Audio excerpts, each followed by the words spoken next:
Okay, everybody, I think we'd better try and get started because it's particularly important this morning to try and keep to the timing because I know several of you have to get off fairly quickly.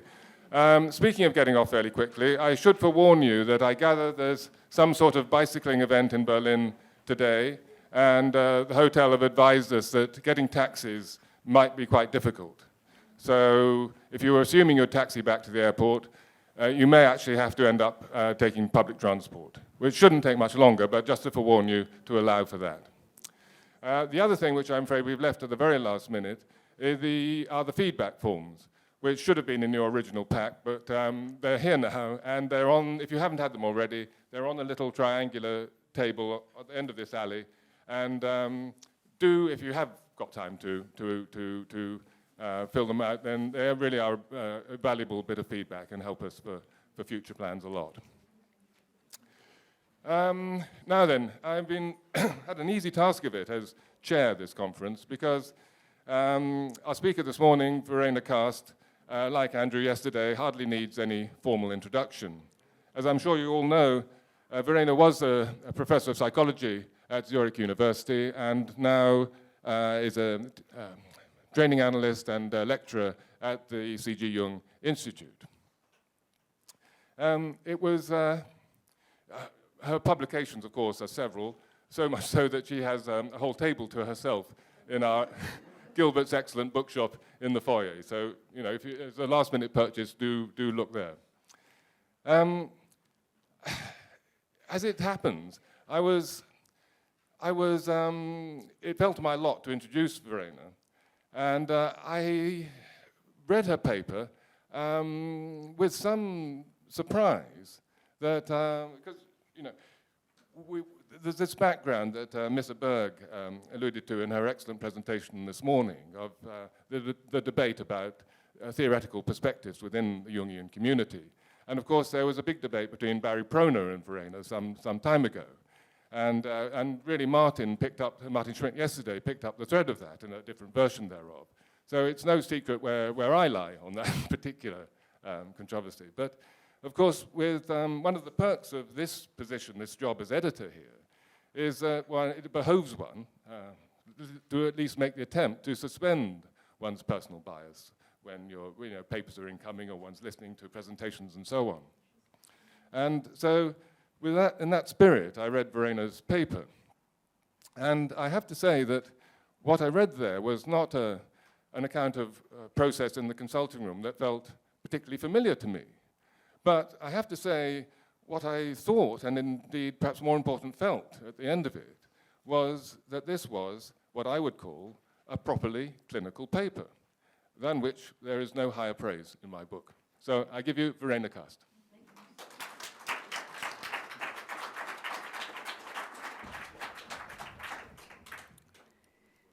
Dear colleagues, welcome to the last lecture. Thank you very much, Williams, for your nice introduction. And I thank very much for the invitation, because I will definitely not talk about transference, countertransference, even if I could in this respect. I will also not talk about relational psychology. I was asked to talk about complex and imagination.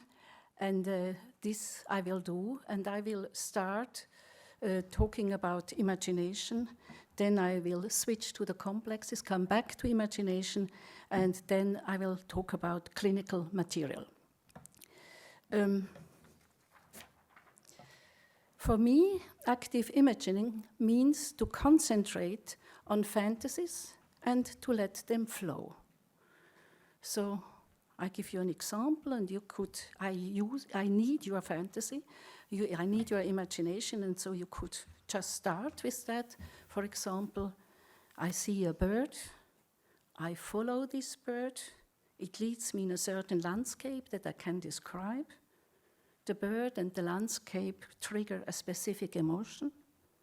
I might meet someone in this landscape, or I'm just there following the flying of the bird. Jung himself conceived the notion of active imagination in a broad sense, much broader than it is understood nowadays, namely a dialectical Auseinandersetzung between consciousness and unconscious. Jung's notion of active imagination covers, first of all, the shaping of the symbol, seen as visualization of a symbol, or even more, illustrating it in paintings, drawings, or in sculpture, or to present an inner situation in dancing.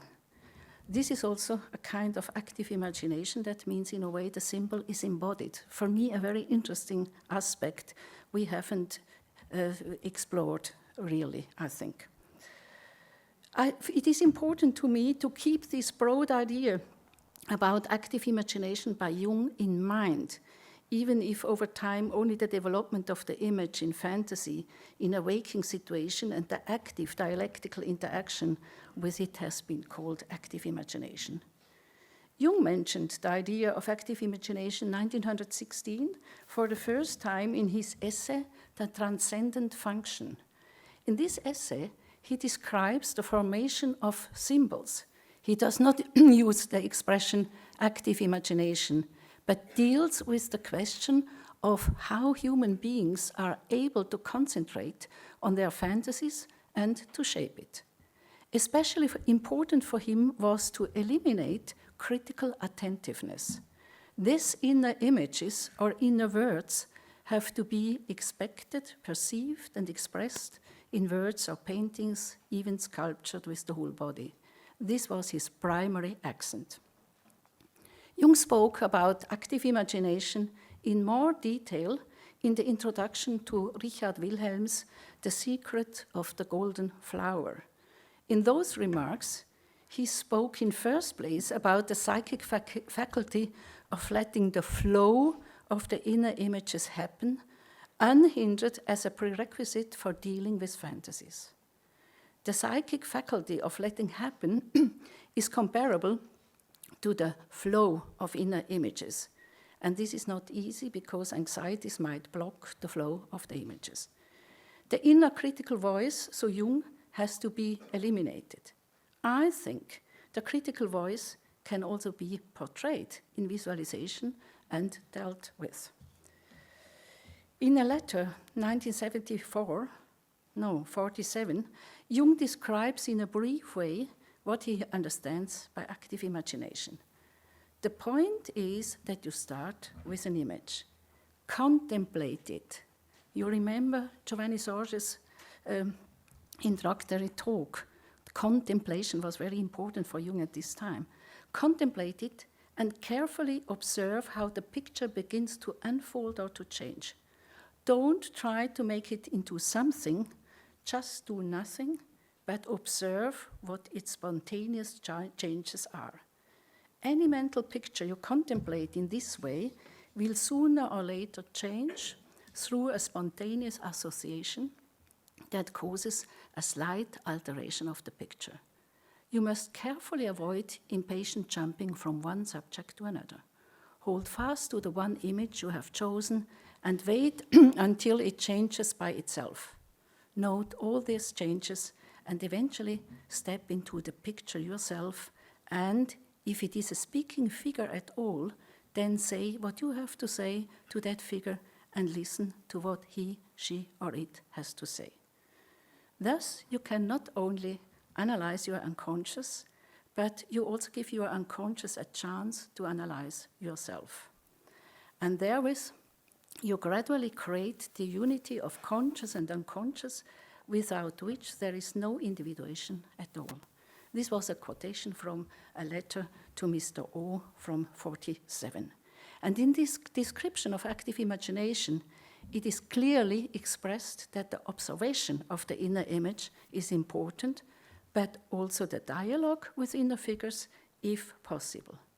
We can also see that the model of symbol formation, as Jung described it, can be experienced in doing active imagination.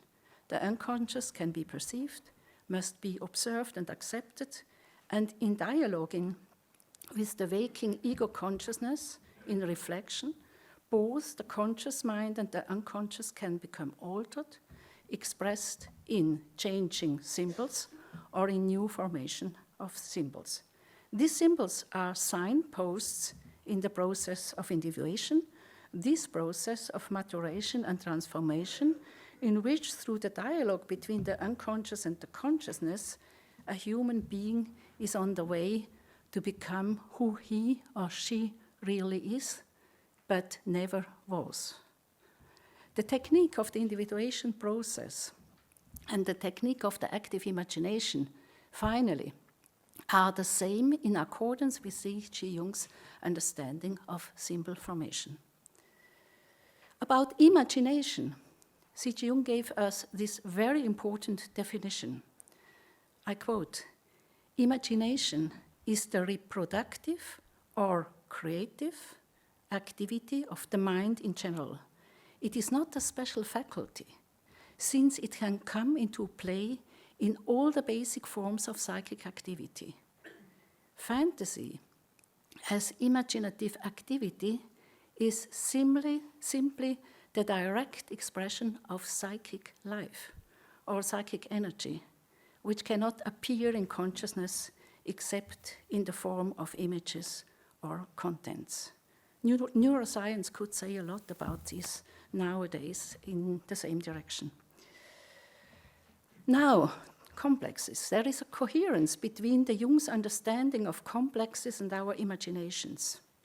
I quote again, "The complex forms a miniature self-contained psyche which develops a peculiar fantasy life of its own. What we call fantasy, again, is simply spontaneous psychic activity. In sleep, the fantasy takes the form of dreams. But in waking life, too, we continue to dream beneath the threshold of consciousness under the influence of repressed or other unconscious complexes." Already in 1916, Jung pointed to the emotionally charged contents as starting points for imaginations, means fantasies, series of images, as a starting point for the formation of symbols. Complexes are seen as centers of energy, grouping them around a strong intrinsic emotional core and called forth whenever the individual has a painful encounter with an outer demand or an event in their environment which overwhelms them. Each experience with a similar topic or a similar emotion is identified and understood in the sense of the complex. We react in the structure of the complex and therefore reinforce the complex. Complexes, we know, show the vulnerable parts in the psyche, but as energy centers, they have a certain activity expressed in the inherent emotion of the complex that creates psychic life, that creates imagination. Complexes hinder the individual in developing in the area of the main complexes, but in the complexes, there are also germs of new life possibilities. This is in volume 8, paragraph 63. These creative germs can be found if we accept the complexes and if we let show it in fantasies. So we could say complexes are life problems, but also express the central themes of our life. They are what determine our psychic disposition. Symbols and symbolic portrayals connected with corresponding emotions are both expressions of complexes and the places where complexes are worked on. You remember all, I guess, the quotation from Jung, "Complexes are the actors of our dreams." Now, a short practical example. It is, when we take in consideration all this theoretical stuff, it is possible to concentrate on a predominant emotion and wait for an image that portrays the psychic situation that has triggered the relevant emotion. A 26-year-old man says he is full of rage. He cannot see an outer reason for it, but he feels he could batter the world to pieces. I ask him to concentrate on his rage, mentioning that perhaps an inner image could arise out of his concentration. His image: I am in a house, perhaps it is more a hut, and from all sides people are approaching and attacking the hut. I defend myself, but it is for nothing. Too many attackers. It is like a criminal story. I put a commode before the door, so they enter through the windows. I throw them back, but I run out of energy. And now I'm stricken with fear. What are they going to do with me? We have not only a huge rage. The man with his rage now has a picture. In German, ist jetzt im Bilde, was das Problem ist. He has a picture for his situation, explaining why he is so angry. He feels threatened from all sides, suffers from a deep anxiety that he defends in a heroic way by his rage. The imagination did help him to understand his anxiety. Before, he was convinced of almost never being frightened, but full of rage. Sure, the different housebreakers have to be identified in their meaning. What has to invade has usually been locked out for too long a time and want to be a part of his life in his hut. Rage and anxiety can be seen in correspondence with a complex episode. Complex episodes. Complexes are called forth whenever the individual has a painful encounter with an outer demand or an event in their environment which overwhelms them. They are the expression of difficult experiences in relationship. These experiences get constellated in everyday life because in relationships you experience similar difficulties, or with a stronger complex, you have the tendency to understand experiences quite often in the sense of the constellated complex. And this happens in the analytical relationship as well. In everyday life, these experiences are disturbing.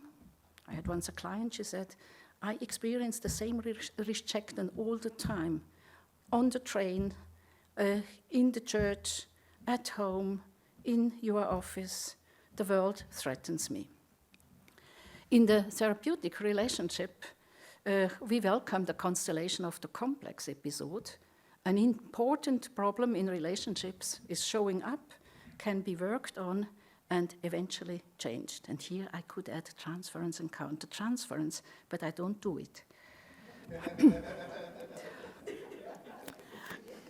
Complex episodes are stories of difficult dysfunctional relationship episodes that repeatedly occur in similar ways, consisting of comparable information, in particular about the self-image of the child and of the attacking persons, connected with definite emotions experienced in these difficult relationship situations. They concern difficult relationship experiences that have occurred repeatedly, and they are internalized with episodic memory. I think complex episode generates, especially in early childhood, but Jung was of the opinion that you can create complexes until you die, and this is also interesting. That means, when we say it is internalized with episodic memory, that means that the whole complex episode, child and aggressor, and a story connected with it, a story connected with the difficult experience of relationship, is internalized and can be activated.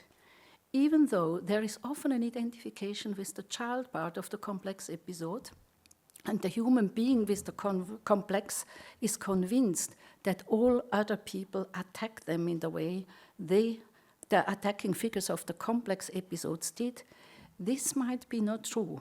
We can, because it's an episode, we can also be identified with the attacker in soliloquies, but also in how we treat other people, especially when we are identified with the attacker. I come back to active imagination. In a 1950 letter, Jung spoke in a very clear way about this technique. You must step into the fantasy yourself and compel the figures to give you an answer. Only in this way is the unconscious integrated with consciousness by means of a dialectical procedure, a dialogue between yourself and unconscious figures. Whatever happens in the fantasy must happen to you. you should not let you be represented by a fantasy figure. You must safeguard the ego and only let it be modified by the unconscious, just as the latter must be acknowledged with full justification and only prevented from suppressing and assimilating the ego. Jung's insistence on the need to draw a distinction between the ego and the unconscious figures may have a connection with his own experiences. It seems that he easily identified with these inner figures and he experienced it as a problem. He described an important development in his processes of imagination in the Red Book. I quote, "Probably the most part of what I have written in the earlier part of this book was given to me by Philemon. Consequently, I was as if intoxicated, but now I noticed that Philemon assumed a form distinct from me." This remark concerns the differentiation of the ego of Jung and the figure of the old wise man as an inner figure. Not Jung himself is wise in those imaginations, but he has access to the figure of the old wise man. The concern to identify too much with these inner figures and in consequence to give too much power to the ego complex that does not belong to it, meaning that in such circumstances the ego is losing firm ground under his feet, can be found in all the remarks on the subject of active imagination by Jung. Nevertheless, as important a differentiation between the ego and the unconscious might be, a process can be observed. Emotionally charged and foreign figures in the imagination are experienced first in dissociation, afterwards in identification, and little by little a relationship is established that becomes very important. Consciously, it was a major concern of Jung to get into contact with dissociated parts of the psyche by the technique of active imagination. The numerous imaginations of Jung himself portrayed in the Red Books are basically attempts to embed numerous inner figures in the imagination and to give to their energy, their emotionality, and their topics access to consciousness. That means, and Jung has provided evidence for it by his experiences, that dissociations and split-off complexes can be connected in a symbolic way, especially through imagination, to consciousness. Seen more fundamentally, human brokenness can be cured through work with symbols. In my view, this is of great significance for Jungian psychology nowadays.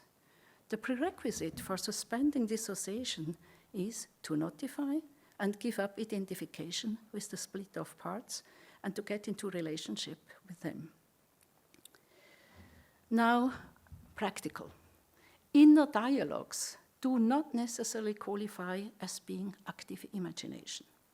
More often, they are expression of complex episodes, very similar to fruitless soliloquies. If these kind of imaginations are repeated and repeated, mostly without any change, because too much anxiety hinders the flow of images, new symbols and new possibilities of behavior are not found. On the contrary, the dissociations are maintained and old patterns of behavior are perpetuated and become cemented. It can also be observed that in compensation to the original complex episode, imaginations with somewhat comforting inner figures are realized. This might be appeasing and important for some time, but if nothing changes, it is also a standstill. I give you now a clinical vignette. A woman married shortly before her final examinations and did not pass them. Very soon she became a mother and a housewife, and now at 46, she is asking for therapy and asks herself what could be the purpose of her life. She told me again what she had told me repeatedly. I quote her, "Something in me says again and again that I did everything totally wrong in my life. I married the wrong man in the wrong moment of my life, and I chose the wrong style of life. I asked her to picture this something in me more clearly. Her imagination was, I see a judge, and now I need your imagination. I see a judge in a black robe with a bald head, as my grandfather had, with glasses similar to those an uncle of mine has, with a keen face like sadistic people always have. He is taller than I am, and he is standing above me. I'm completely at his mercy.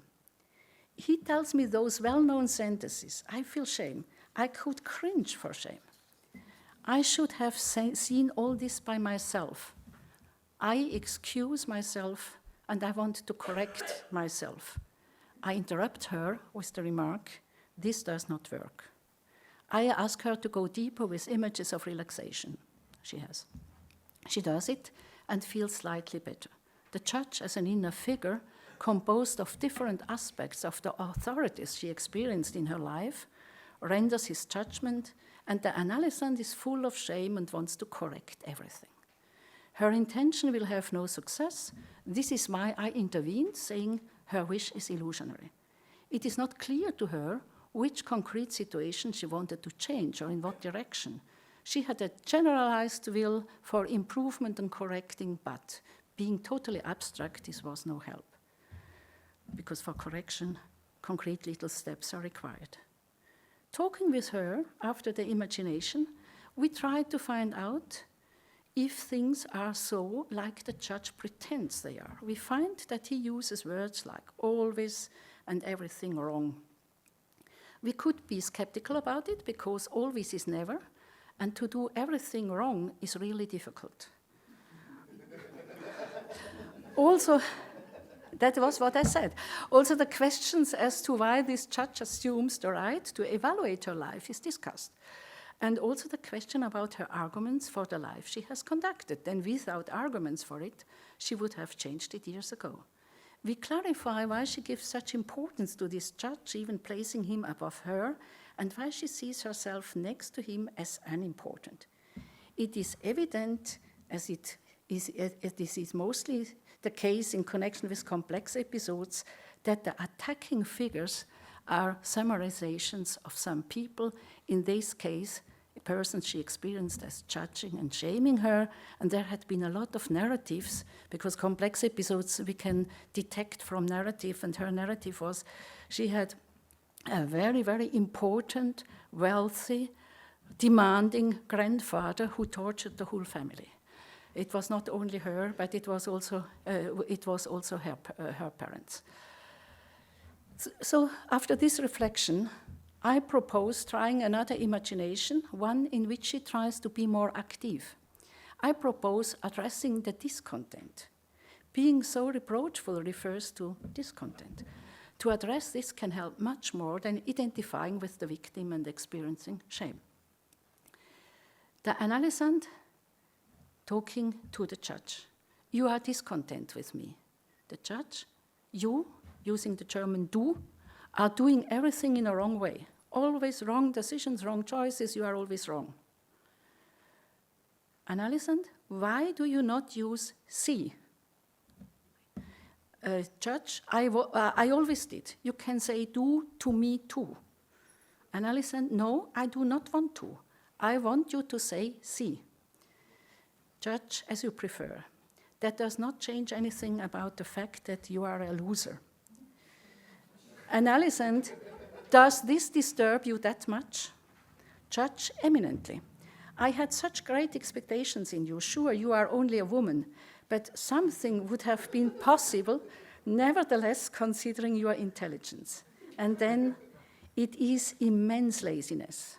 Analysand, it was not laziness, it was passion. Judge, it was laziness, anxieties, and perhaps some passion. You could live in a passionate way and doing examinations at the same time. Analysand, this I can see nowadays too. Judge, and what is the excuse today? Analysand, always anxiety, not primarily laziness. I'm never up to your expectation. Judge, this you will learn to stand. The dialogue, and I don't think that this is really active imagination, continued in this way for weeks. The inner judge got more precise, more comprehensive. He addresses some aspects the analysand can change if she wants to. It becomes for her more and more clear that she does not want to obey the judge in a lot of points and that she can take responsibility for those decisions. In the mirror of the judge, she becomes conscious that she demeans women, herself included. She's shocked. Finally, a separation from the destructive authority complex episode became possible. In working in an active way with this complex, she got more and more the feeling of no longer being his victim, even when from time to time she felt helpless. The judge of the complex became less destructive, and that meant the analysand lost more and more her self-destructivity. Very close to the conscious level, the analysand elaborated in a dialogue in imagination an important complex episode. The analysand gained new insights. The judge changed as well. In her inner picture, he had friendlier features, his face became more filled out, and in his speech, he admitted from time to time that he had no definite opinion in some situations. The conflict about do and see faded away when the analysand began talking about existentially important experiences. Nevertheless, it was possible to dismiss the do. She created an initial distance to this inner figure, and she revolted for the first time consciously in an imagination. Even in this, you can call it active imagination, or you can't call it active imagination, in this imagination so close to consciousness and to everyday speech enables us to enter into a dialogue with the unconscious, in a dialogue through which consciousness and the unconscious can change. This dialogue replaced the earlier sadomasochistic relationship that showed itself in this example of the judge deciding about the ego of the woman. The unconscious can only be that overwhelming if the ego has nothing to oppose it with. If the ego is structured so low that it can't be active. At this place, we meet the boundaries of the active imagination method that follows the principle of the creative process. This method requires a well-structured ego as a dialogue partner to the unconscious. We can't expect a well-structured ego in every person, in every life situation. This is the reason why I developed ways concerning how different kinds of imagination can also be used, especially about how the analyst can reinforce the analysand's ego function in the imaginative process. Through a learning process, the analysand can take over helpful ideas of the analyst, become more courageous in the imaginations, and enable to dialogue with inner figures. The structure of the ego can improve, and imaginations become possible without the analyst's guidance. This helps separate the ego complex from parental complexes, from parental complex episodes, and helps to distinguish between ego and non-ego. It might sound paradoxical. The analyst provides his ego function in an association, and this helps the analysand get a better ego structure, and with that, the ability to work with active imagination. In general, active imagination deals with emotionally important images from dreams, or with strong emotions on which a disturbing affect is concentrated. The intention is to know more what problems, what possibilities of development are hiding behind an emotional problem. But instructions can also help, especially in rather anxious persons. A possible instruction for an imagination: choose a landscape with water in it, someone approaches you, observes this figure, and if you like, get in touch with this figure. Does this figure have something to tell you? Does it show something in the way she or he behaves and or performs, or in saying something to you? React the same way you would react in a normal encounter and see what happens. Again, a clinical vignette. A 35-year-old woman has come into analysis because she felt quite anxious in different situations and discouraged. She had a natural access to imagination And so she very often worked with imaginations. Among her complex episodes, one important is quite similar to that of the woman with the inner judge, but it is not that destructive. In a therapeutic hour, approximately 1 year after the beginning of analysis, she complained 2 hours a week. She complained she felt so uneasy without finding a reason for it. I gave her the above instruction and asked her to concentrate on her unease. Her imagination, she wrote down afterwards, but she did it in the hour. I see a wellspring. I am in a hilly landscape in the alpine upland, and there are trees. Here a well is springing up. It is a natural wellspring. Beside the spring there is a big stone, and an old man is sitting on it. A very old man with a large white beard. He has a very grave facial expression. He looks at me, serious and inquiring. I get near to him, and I find that I feel ashamed. I want to find out why I feel ashamed. I don't get a real hint. Lots of nonsense comes to my mind. The old man looks in an inquiring way, and always, if someone looks at me in an inquiring way, I feel ashamed. I slowly get near to him and sit down on the other side of the spring. He continues to look at me in an inquiring way. I say, if you look at me in this way, I get a guilty conscience, and I think I have done something wrong. The old man nods, he mumbles, this is correct, something is always going wrong. You have to be like the water from the spring, constantly flowing, constantly flowing. I size on the idea what I could have done wrong. The old man continues to mumble, constantly flowing, constantly flowing. I stop to think about doing wrong, I relax. I see the spring consciously and I feel the quiet atmosphere. I look to the old man, he is visibly concentrated on the flowing water. Suddenly, I see another man next to the spring, a much younger man, such an arrogant guy in dark clothing with a sleeveless jacket or vest. He looks at me in an ironic way. I fall into a rage. He says, yes, always letting flow, letting everything flow, just go on like that, letting life pass, sitting at the spring, sitting until doomsday, just letting flow, no responsibility for anything. He says that with a tremendously scornful expression on his face. And I listened, from where do you get the nerve to throw dirt at my experience of the spring? The guy, I have not thrown dirt into the spring. And I listened, but you have mocked me. The guy, if mockery touches you, it is your problem. And I listened, I feel that he's right, but I have to keep him quiet. I'm so angry, but I have no idea how I could make him be quiet. I want to shake him. He's much taller and stronger than I am. I am angry. Only violence comes to my mind, but he's stronger than I am. I can't make him shut up. I also don't have a stone to throw at him. He again looks at me scornfully. I look to the old man seeking help. He's supposed to help me, but he's just looking in great concentration into the water of the spring, at the point where the water leaves the earth. I decide to do the same. I feel the anger fading away. I force myself to not look at this scornful fellow. I concentrate on the flowing water. After a long time has passed, I look up into the composed face of the old man. The arrogant lad has gone. I go away knowing the old man will look after the well. I can come back whenever I want. I am happy. I run into the city.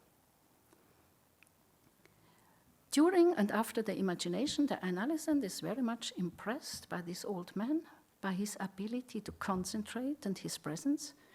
She was happy that she succeeded in concentrating on the flowing water, on the essential, as she said. For her, this image also became a determinant in everyday life. If she felt ashamed because she did something wrong or she assumed she had done something wrong, she could evoke this image and meditate it and gain distance to the shameful feelings. In the imagination, there was not only this important, intense and quiet image. She was disturbed by the arrogant man. he embodied a part of her what would be willing to be more active, to take more responsibilities. But in the imagination, he acted only in a critical way. His arguments could be important. The woman is not at an age to draw back from the world. But he made fun of experiences that were important to her. In the sense of a complex episode, he turned against the analysand in an arrogant way. She wanted to deal with him. Violence was not a good way. The good way was the concentration on the water rising from the earth. This symbol of flowing energy from the dark of the earth up to the light helped her to feel herself, her center. It was the old man who showed her what to do. The image touched feelings of the beginning, the idea that the water of the spring was not exhaustible. It evoked a trust in her that life is flowing, things are passing, and new possibilities are coming. Out of this experience, she was able to work on the complex episode of the arrogant man, especially her being identified with him, shaming other people, being arrogant herself. At the end of the imagination, she ran to the city, for her a place to work and to be with other people.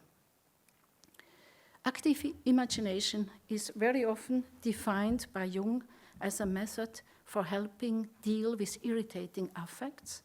Emotions should become more and more a definite conceivability that can form and can be reflected about and understood. The technique of imagination is also of great importance for working with dream images. Through processing with imagination, the final aspect of the symbols and the symbolic processes, the aspect of expectation for new ideas, is emphasized. And this is in general true for the imagination. The material, especially when rendered into visible form, shows emerging processes pointing to future development or picturing its hindrances. If imagination is a kind of meditation and used in a regular way, we offer our psyche the possibility to unfold. Abysses can be seen. We find out where we are really in danger, where our ego is in danger, but also which inner figures are helpful and fascinating. And sometimes we are just working on complex episodes. Active imagination gives us the impression that the inner world can be formed and changed.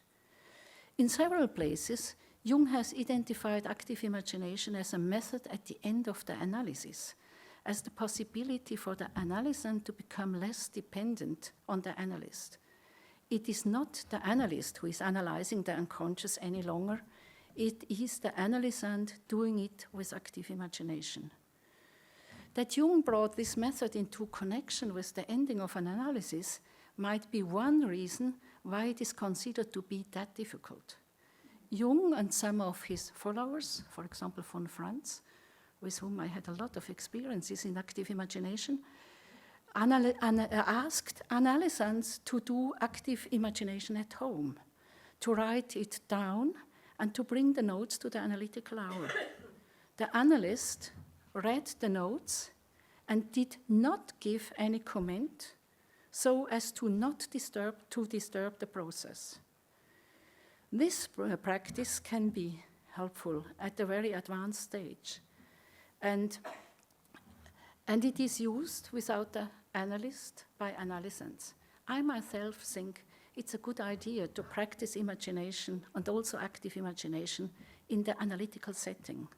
If necessary, the analyst can take over the role of the ego as a model, or often helps to reflect about a difficult situation in the imagination, as I did in the first example with the judge. Written active imaginations lose, by the way, a lot of their liveliness.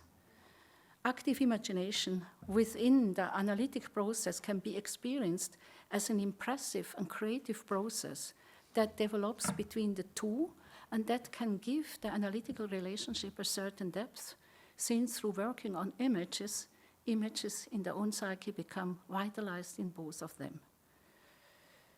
Active imaginations, as I see it, needs practice in imagination in a general way. Through practice, it does not lose its aspect of freedom and autonomy. In contrary, having been trained to develop the inner pictures as vividly as possible with all the modalities of our senses, having developed strategies in dealing with delicate situations, we are able to let these inner images unfold in a quiet way, and we do not have to control or to correct it prematurely. We can trust that we will not be carried away by these imaginative processes, but that we can work on them and with them. Also, the character of numinosity that some of these active imaginations can have does not get diminished by the training in imagination.